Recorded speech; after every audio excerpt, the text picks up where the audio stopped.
అందరికీ నమస్కారం. ఈరోజు కడప జిల్లా జమ్మలమడుగు నియోజకవర్గంలో ఈ ప్రెస్ మీట్ కండక్ట్ చేయడానికి ముఖ్య కారణం ఏంటంటే, రాష్ట్ర ఉప ముఖ్యమంత్రి మా జనసేన పార్టీ అధినేత శ్రీ పవన్ కళ్యాణ్ గారు ఒక వ్యక్తిగా, ఒక రాజకీయ పార్టీ అధినేతగా, లేకపోతే ఒక సినిమా స్టార్గా, లేకపోతే ఈరోజు అధికారంలో ఉప ముఖ్యమంత్రి స్థానంలో ఉన్న వ్యక్తిగా తన శాఖలు కావచ్చు, తన స్థానము స్థాయి ఒకవేళ అటు మారినప్పటికీ కూడా ఆయన మొదటి నుంచి ఈ సమాజం దేశం కోసము తన వంతుగా ప్రజలకు ఏమైనా ఇబ్బందుల్లో ఉన్నారంటే మొదటగా ఆయన తన తన చేయి ఆపన్న హస్తం అందించే వాళ్ళలో ముందు వరుసలో ఉంటారు.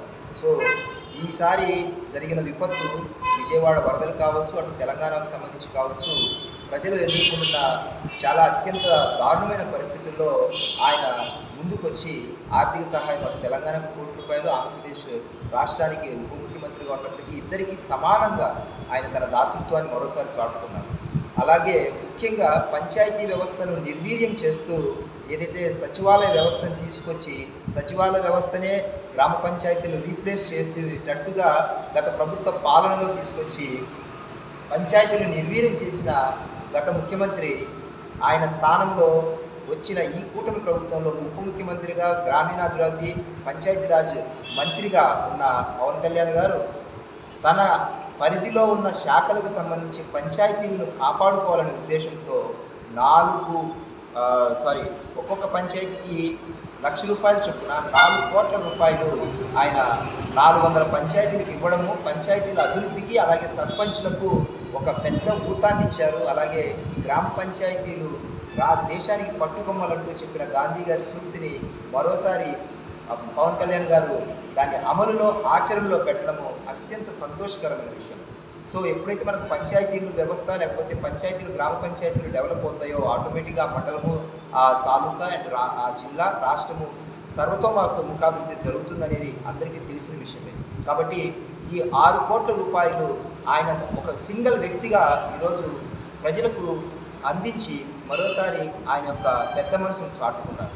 అలాగే విజయవాడ వరదలకు సంబంధించి మన జిల్లా తరపు నుంచి అలాగే మా నియోజకవర్గం తరపు నుంచి కూడా ఎందరో ముందుకొచ్చి వారికి సీఎం రిలీఫ్ ఫండ్కి కానీ లేకపోతే ఆహార వస్తువులకు సంబంధించిన గ్రాసరీస్ కూడా పంపించడం జరిగింది. దానికి కూడా చాలామందిని అభినందించాము, అలాగే కృతజ్ఞతలు తెలియజేస్తున్నాము. మరొక ముఖ్యమైన కారణము ఈ యొక్క నియోజకవర్గాన్ని రాష్ట్రంలోనే ఒక మోడల్ నియోజకవర్గంగా కూడా మేము దాన్ని తయారు చేసి జమ్మలమడుగు ప్రాంతాన్ని ఈ రాష్ట్రంలో ఒక పారిశ్రామికంగా ఉన్న అత్యంత అభివృద్ధి చెందే నియోజకవర్గంగా కూడా కొన్ని ప్రణాళికలు రచించి ముందుకు తీసుకెళ్లే క్రమంలో కొన్ని ప్రణాళికలు రచిస్తున్నాము. అలాగే ఇవన్నీ మా అధినేత ముందు ఉంచడానికి మేము మా వంతుగా ప్రయత్నిస్తున్నాము. మరి ఒక కోణం ఏంటంటే, మొన్న అన్నమయ్య డ్యాంకు ఉమ్మడి కడప జిల్లాకు సంబంధించి అన్నమయ్య డ్యామ్ కొట్టుకుపోయినప్పుడు సాక్షాత్ ఉప ముఖ్యమంత్రి గారు వచ్చి పవన్ కళ్యాణ్ గారు ఆ పర్యటన చేసి ఆ ప్రాంతాన్ని సందర్శించి వారికి న్యాయం జరిగేలాగా త్వరగా దానికి సంబంధించిన ఇప్పటివరకు ఎక్కడి వరకు వారి ఇల్లు పునరావాస కార్యక్రమాలు ఆగాయనే విషయాన్ని కూడా తెలుసుకోవడం జరిగింది. వారి ప్రతి ఇంటిని సందర్శించి వారికి ఏమి కావాలో కూడా తెలుసుకోవడం జరిగింది. సో ముఖ్యంగా మా జమ్మలమడుగు నియోజకవర్గ ప్రాంతానికి సంబంధించి నేరంగుల జగదీష్ కోఆర్డినేటర్గా అత్యంత సమర్థవంతంగా మా మండలాన్ని, ఎర్రగుంట్ల మండలాన్ని చాలా బాగా చూసుకుంటూ, అలాగే ఇక్కడ ప్రజల సమస్యల పట్ల ఎప్పటికప్పుడు అధికారులతో మాట్లాడుతూ స్వయంగా తాను దగ్గరుండి కార్యక్రమాలు చేస్తున్న విధానానికి కూడా మేము ఆయనకు అభినందనలు తెలుపుతున్నాం. అలాగే ప్రజలకు తాను నిత్యం తోడుగా అండగా నిలబడుతున్న విధానానికి కూడా మేము హార్దిక అభినందనలు తెలుపుతూ, ఈ యొక్క సమస్యలు ఏదైనా ఉంటే తప్పకుండా అధికారుల దృష్టికి తీసుకురండి, లేదా అధికారుల దృష్టికి తీసుకురాకపోతే మా ఆఫీస్ ఎప్పుడూ ఓపెన్గానే ఉంటుంది.